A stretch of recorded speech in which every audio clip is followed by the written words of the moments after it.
morning guys Ayan. Good morning towel.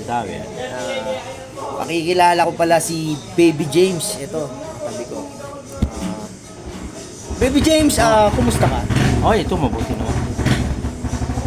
Ito pa lang si Baby James ay sa kabila ng kanyang kapansanan. Ayan, kung nakikita nyo sa mga vlog namin, nakita nyo sumasayaw, kasama namin. Ano to? Sport tutong taong to.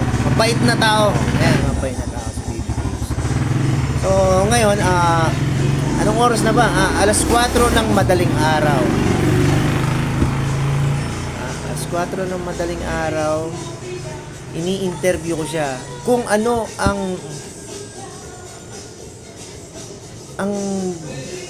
naging karanasan niya bilang isang Salt Papi Boys.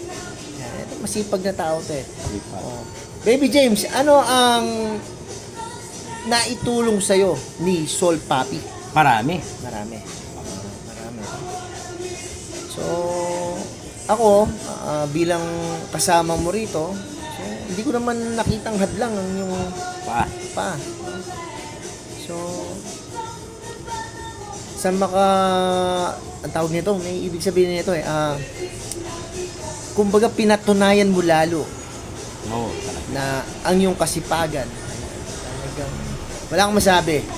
Nag-iisa lang to, si Baby James. So, Baby James, ngayon magpapasko, anong balak mo? Ayan, nanonood ang ating mga viewers.